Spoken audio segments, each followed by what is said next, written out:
In my humble opinion, a sequel to Attack on Titan would be a terrible idea. To why? I will make another video in time. But for now, I try to at least get to 3 possible concepts that are 1. Believable, meaning not making up some absurd fanfiction stuff or something that completely contradicts the original story or themings, etc. Second, that are still the most interesting, or not interesting, but have the most potential to tell something new. And the first one is obviously going to be looking at the characters we still have there. So basically, Armin and his team on their mission to spread the message, and I decided against that idea. I think the characters that would be actually much more interesting looking into their life after Attack on Titan is not guys that try to tell us the story of said Attack on Titan and try to convince the people around the world of values of understanding each other, because I think that would be a much too similar tone of the original story, but with less interesting stuff going on, of epic battles and betrayals. If you know, you know. We would watch them journey around and talk. Don't get me wrong, talking is not bad at all. No, good dialogue is actually the most important thing in a good story, probably. But AoT had good dialogues, plus good action, plus dramatic, emotionally loaded stuff happening. So, yeah. What would be instead the most interesting character group to watch the life after AoT? Historia and the politics on Parody Island? Until they get wiped out? Mikasa and her life on Parody after all her battles? I am definitely leaning towards Levi, Falco, Gabi, Anya Capone and Yelena. Cause guess what? They have the mission part 2. At the end we see them reculturing the land and helping homeless people and giving candy to kids, Levi's specialty. So we have still some stuff there, but less big on a smaller scale.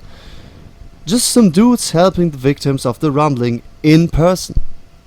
But also, in the manga, we saw them travel around the world, like just in private matter. And I know Isayama says that the anime is like the definitive version of the story, where he corrected stuff he wanted to change later. Like the entire 4th arc. But let's be real. One and another do not contradict each other here. I would take inspiration of both. So, in a sequel, following the new Levi squad, as I call them, we would expect them to see some true in-person consequences of the rumbling, and on top, just the outside world from people who could never freely travel through the world. Especially from Levi's perspective, that would be interesting. Not only is he the only one here from Parody, meaning he never saw anything from the outside world except for battling, but also he's just a great character. His reactions to stuff he will be seeing the first time would be priceless. Overall, that would just be such a great and little cast with the potential for good character interactions. These 5, they're the way to go. And also, as a little side note, in this cast we would be almost completely derived from love stories, which is a good thing. I mean, Falco and Gabi, yes, but I think at this point they are already like in love, so not a big deal there. On the other side, on the Armin squad, we would have to witness Armin's and Annie's relationship. On top of that, probably Connie and John trying something. Probably John would become some comic relief goof that, wherever they are, tries to hook up some girl or I don't know. And that would be just terrible, let's be honest. They're all young people in their 20s, so that is probably now a topic in their life. And now they are not fighting for lives anymore. I know to some of you this might sound like a positive for the Armin squad as a point of view, but no. AoT was never about that shit. There was something that was really good about it. The Romans were always only a side note that also did not have much to do with the main cast. I mean, the only main character that was always in love was Mikasa. The rest of the main cast had, until that ending, never ever had anything in their plot point with romances, and that was special. It was good. AoT was never about romance, until its stupid fandom made it about romance, by instead of arguing about the deep philosophical questions raised by the act of the rumbling, if Eren loves Mikasa or Historia. Yeah, let that sink in for a moment. What a fandom we got there. To get back to the main topic, if we could get a sequel following any of the characters we know in what they are doing after the events of Attack on Titan, that would be the most potential to me. The new Levi squad. Write down in the comments if you agree. The second way this show could continue in a sequel. AoT has obviously stuff you could tell before, but we are here only talking about a sequel, so it is, to make it simple, anything in this world after the rumbling, which does not include characters we know of. Just anything. A little village that got destroyed but still has survivors. Probably a little boy there who is now full of hatred. Probably not. Probably a big, more modern city like we never saw it on Parody. Probably people that always lived in nature, far away from any civilization, and only got forced into interacting with civilization after the rumbling was the first human thing from outside that affected their lives. Probably these people could also be in a shelter now, but they have no clue how to interact with people from somewhere else. Probably they want to flee immediately because they think rumbling's over and we always had no problem living out there in nature, so we go back. But they get forced into being a part of society now. Whatever, the possibilities are endless. Because, as the basis, you just have a mostly realistic world, the time after around the First World War, and on top of that, the fact that a devastating event affected almost the entire world before, that being the rumbling. So you can think of 1,000 things there. With that, we come to the last possibility of telling an interesting story after AoT I came up with.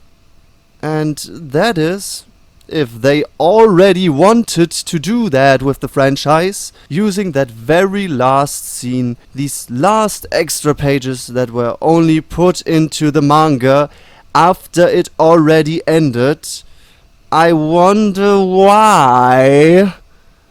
A boy finding the tree with the animal again and this starting a new curse of Ymir, or whatever this boy is called, or the dog. Probably the dog is a new founder, just think about it. Before I said I'm against stuff that is just too similar to the original, and this one here would be a complete rid-off if you first listen to the idea.